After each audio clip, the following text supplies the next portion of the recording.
Are you recently divorced or recently widowed? Then this video is for you, especially if it's questions about money. I'm Patti, your financial coach. And I can say that I went through a divorce myself, and I understand what I went through and my journey and the highs and lows.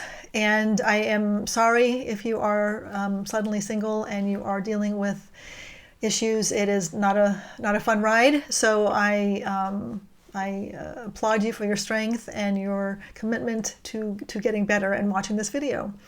Let me just start by saying that one of the first things that you want to do when it comes to money and your life in general is to give yourself grace.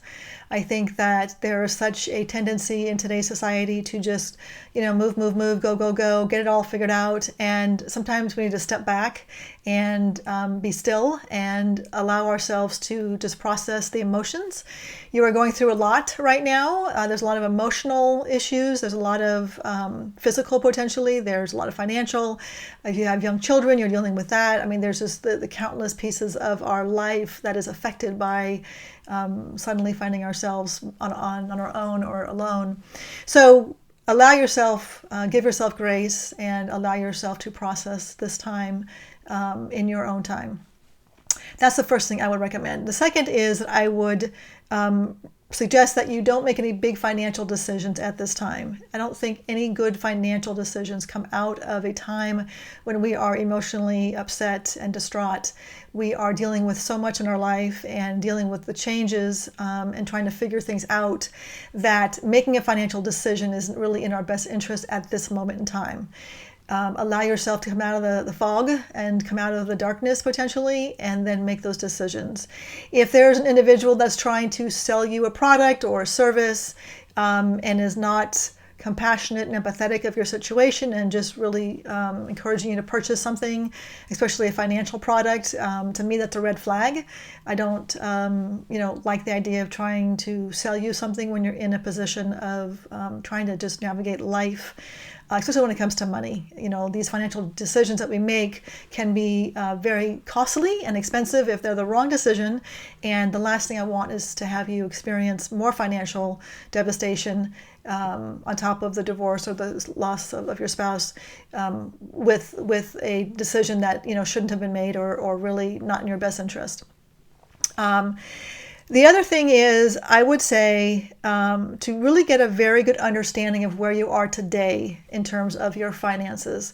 So by that I mean, and it might sound very simplistic, and it is simplistic, but it's important. It's kind of the foundation, and that is to understand cash flow. That's one piece, and net worth. So I'll break those two down. So cash flow is simply a matter of, okay, what do I have coming in terms of income, whether it's a job, support in some capacity, whether it's rental income, pension, whatever that case is, what money is coming in and what money is going out.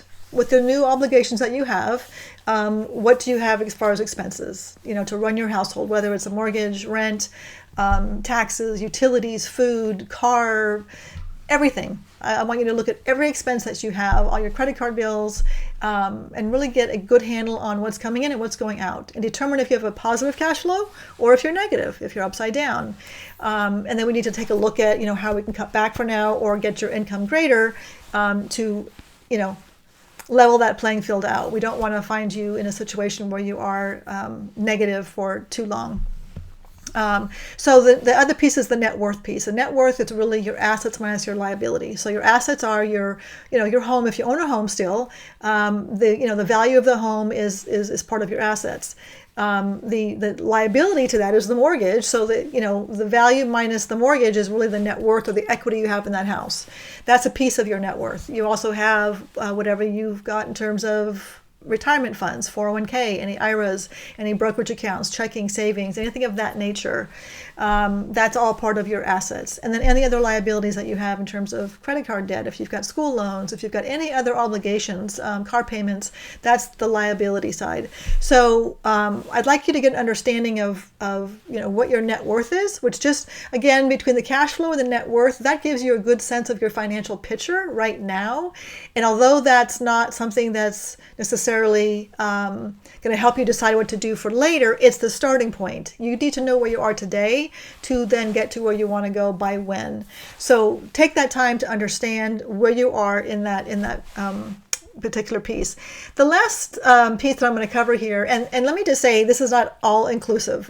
In fact, I would like you to just know this is educational and informational only, and you need to seek out the advice of experts. So if you need to talk to your CPA, financial advisor, attorneys, please make sure you do that as you navigate this very, very delicate time. So these few issues that I'm discussing here today are not everything you have to deal with. These are just some of the few things I want you to consider at the very early stages and as you're getting your bearings back in life. But the final piece I want to talk about is credit. You want to really do what you can to protect your credit, because your credit score is really going to navigate your interest rates for everything in the future, whether it's a new mortgage, whether it's refinancing the mortgage to take your spouse off, whether it's opening new credit cards, buying a new car, whatever it is, your interest rate on those items are going to be affected with your credit. So the better your credit score, the lower those interest rates are. So the better your credit score, the less money over time that you'll be paying. So protect your credit in every possible way. If you always had joint credit, and you had to close some of those old joint cards out, reestablish new credit in your name. Don't go out and get a bunch of new credit, in a bulk, and just think, oh, more credit's better. No, that isn't the case. More credit is not necessarily better. So open a new MasterCard or Visa. If you have a car payment, if you have a mortgage still, those are all lines of credits, and that's fantastic. But don't go out and just open a bunch of new credit cards just to do that. But make sure that you are maintaining your credit by paying those cards off in full, building your credit history back up, pull your credit, and make sure that the report's accurate. You can go to annualcreditreport.com once a year and pull your credit for free. They do not give you the score on that. You can pay a small fee for the score, but you can determine if there's still things on there that are incorrect, whether it's things with your ex-spouse, whether it's things that are, gone to collections and they really didn't, or whatever the case might be. You want to make sure you check that once a year. Again, it's annualcreditreport.com, and that's for free. So that's very high level, some items that I want you to think about if you are newly divorced or widowed. Feel free to reach out to me. Please subscribe, like, and share this. I also have an offering for you. If you go to mindinghermoney.com, that's MINDING, mindinghermoney.com, and I'll put the link in the description. There's a free ebook that I wrote for you. It's called Women Soaring Solo, and it's a financial guide as well as a survival guide that I wrote after my divorce.